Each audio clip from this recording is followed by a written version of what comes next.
दोस्तों, आप ही की चैनल नॉलेज कॉर्नर से आज हम लाए हैं BHFLN08 सीखने के आकलन के सभी प्रश्नों के सही जवाब। चलिए शुरू करते हैं। जब एक बच्चा खिलौनों को एक पंक्ति में सबसे बड़े से सबसे छोटे की ओर रख रहा हो तो शिक्षक वास्तव में बच्चे की डैश में प्रगति का अवलोकन कर रहा है। बुनियादी संख्या ज्ञान के तहत क्रमबद्ध करने का कौशल। अगला सवाल, गतिविधियों में बच्चों की सक्रिय संलग्नता प्राप्त करने के प्रमुख हैं 360 डिग्री। हम बुनियादी अवस्था में बच्चों को FLN सीखने के लिए निम्न द्वारा प्रोत्साहित करते हैं: खेल आधारित गतिविधि आधारित ठोस अनुभव और खिलौनों खेल। शिक्षक को द्वितीय भाषा पर बल नहीं देना चाहिए यदि बच्चा सहज नहीं है, गणित या हस्तकौशल क्षेत्र में नहीं होता है। पेंट और ब्रश। अगला सवाल, बुनियादी साक्षरता और संख्या ज्ञान की शिक्षण अधिगम प्रक्रिया में खिलौना आधारित शिक्षण विधि को एकीकृत करने का अंतिम लक्ष्य बच्चों की समीक्षात्मक चिंतन, सृजनात्मक सोच, संवाद करने, उच्च श्रेणी की विकासात्मक उपयुक्त पुस्तकों का आनंद लेने, स्वतंत्रता पूर्वक अभिव्यक्त करने और समस्या समाधान करने में।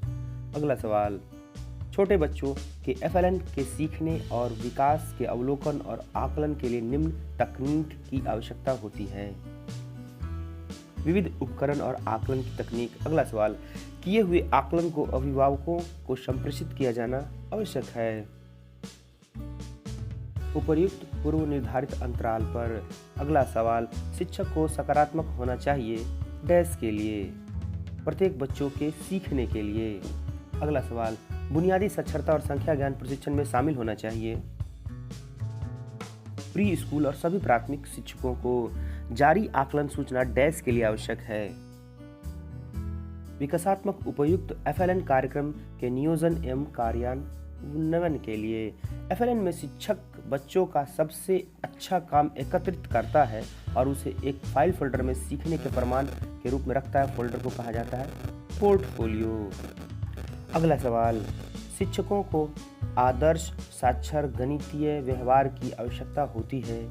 गतिविधियों के लिए निर्देश देते समय के लिए खिलौनों और शैक्षणिक खेल सामग्री को विकासात्मक रूप से उपयुक्त, सांस्कृतिक रूप से उचित और डैश होना चाहिए, सभी बच्चों की रुचियों से जुड़ा और अपने घर के परिवेश से सुयोजित। अगला सवाल, FLN में आकलन का उद्देश्य। बुनियादी अवस्था पर काम करने वाले शिक्षकों को बच्चों के साक्षर और संख्या ज्ञान के सीखने के स्तर के बारे में ठोस सूचना प्रदान करना। अगला सवाल, गणित या हस्तकौशल क्षेत्र शिक्षकों को बच्चों के बारे में एक अपरिपक्व आकलन प्रदान करेगा। संज्ञानात्मक विकास। अगला सवाल, खिलौने वाले टेलीफोन और बोलती पुस्तकें तकनीकी सहायता प्राप्त खिलौने हैं जो काफी हद तक भाषा और संप्रेषण कौशलों को बढ़ावा देते हैं। बुनियादी और प्रारंभिक स्तर पर आने वाले बच्चों का आयु वर्ग होता है 3 से 11 वर्ष।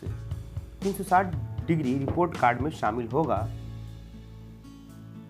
एक बच्चे के अभिव्यक्ति के सभी पहलू। पूरा वीडियो देखने के लिए धन्यवाद।